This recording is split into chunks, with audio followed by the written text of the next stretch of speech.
Hi, everyone, and welcome to week 2 of where I reflect on the past week and talk a little bit about what I've learned about myself and how I've protected my peace.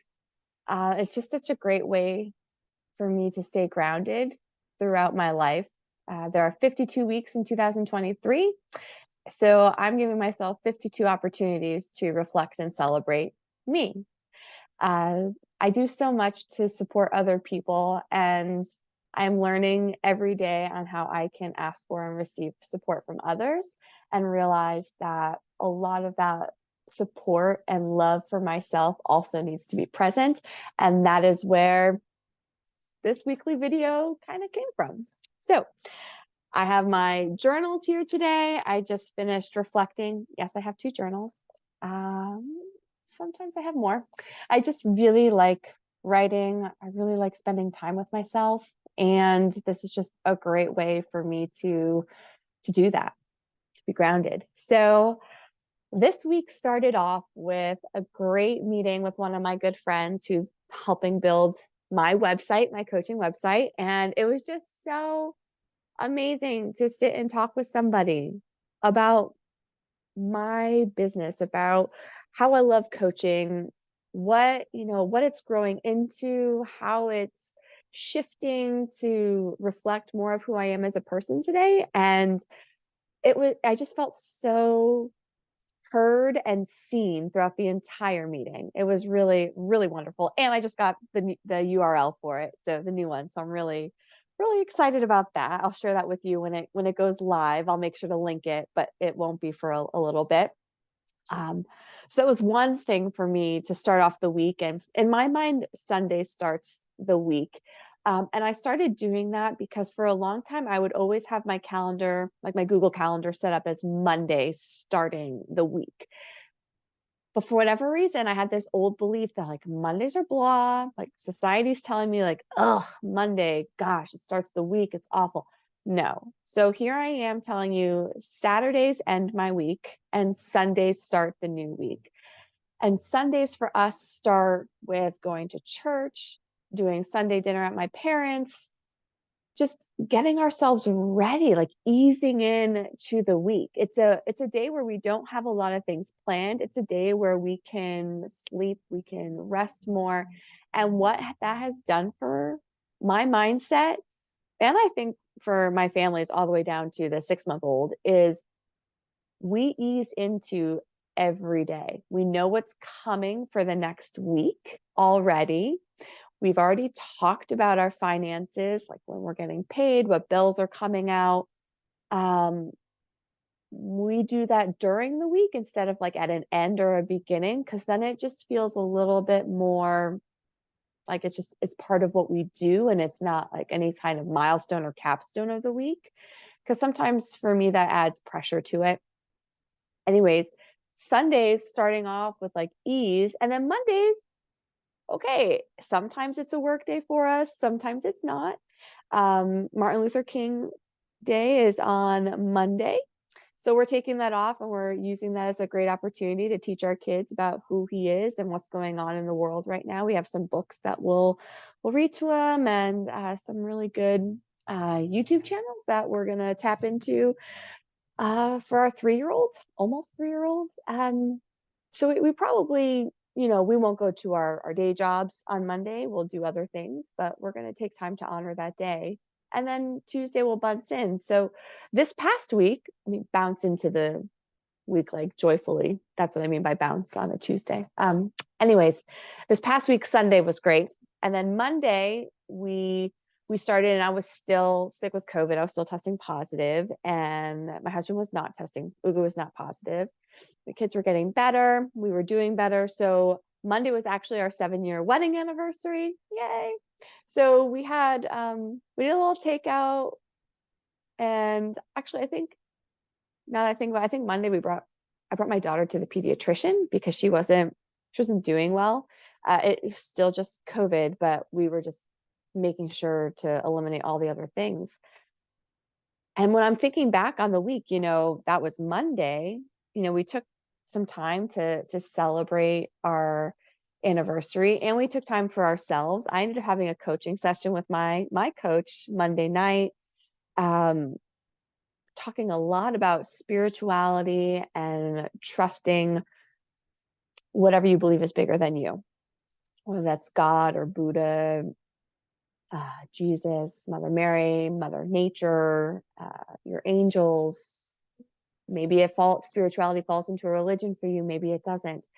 And that was just something I've just gotten really curious more about with my own religion and with my faith and my spirituality, and just thought, oh my gosh, I need another session with my coach to kind of talk about this. And then it started being the narrative of our week and how we can trust more that things are happening for us and not to us. So getting out of just like a everyday survival victim mentality.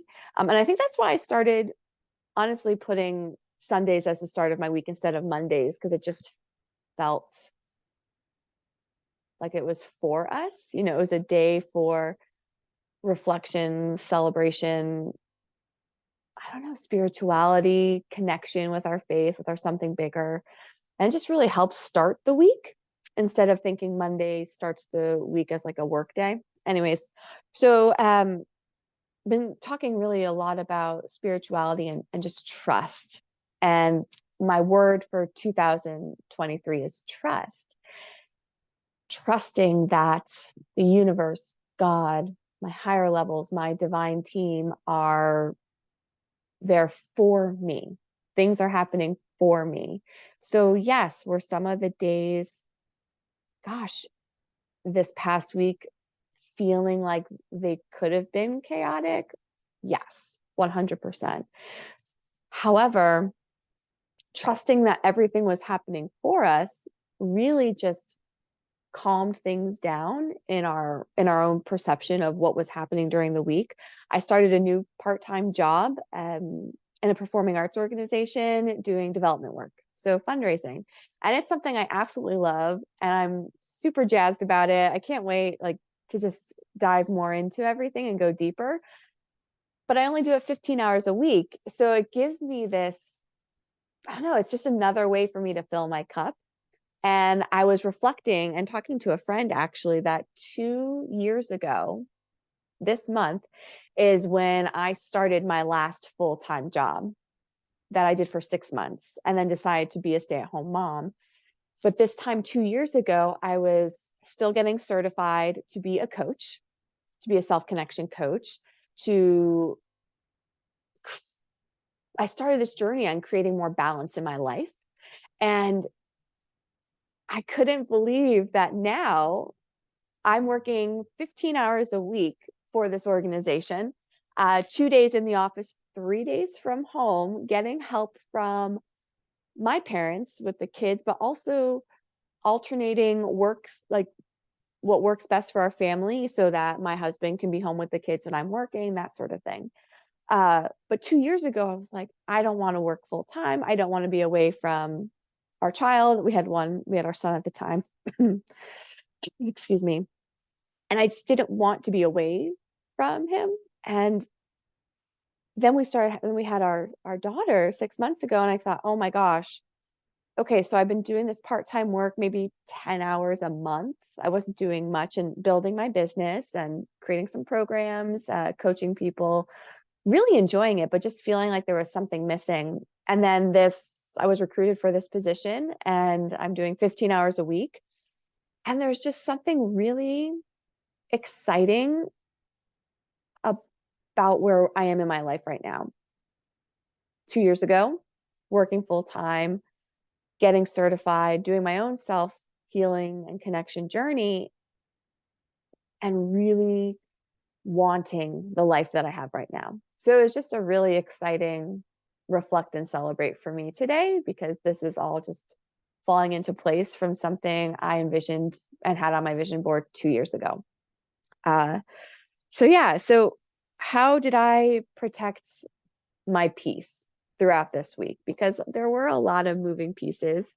And I mean, I think the biggest piece is that I trusted I was exactly where I needed to be at every single moment. every moment. I wasn't wishing my time away. I wasn't wishing an experience away. I wasn't living in the future, anxiously awaiting something. I wasn't fearful of something in the future. So the fact that I was grounded and I stayed present helped a lot. So I did connect with my breath a lot. I slowed down a lot because of COVID, but I have just kept that slowing down into our daily lives, even though we're feeling better. Uh, so I really believed and trusted that I'm exactly where I'm meant to be.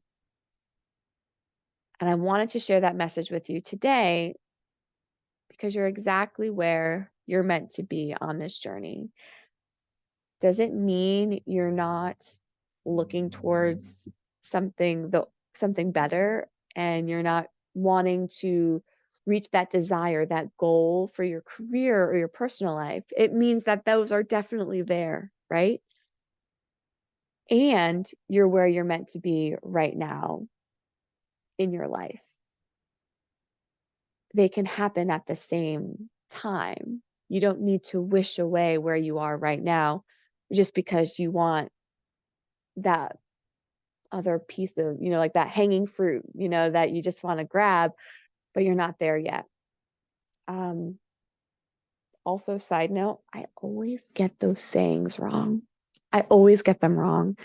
I'm trying to shift that belief, but I say them wrong all the time and it makes my mom laugh. So if she sees this, I probably said the fruit thing phrase wrong. But I just throw it out there because I was just trying to make a point that you can be fully present in your life, loving who you are, loving where you're at, still have a desire, that goal for you to work towards, and they can happen at the same time. So 2 years ago, where I am right now is what my desire was.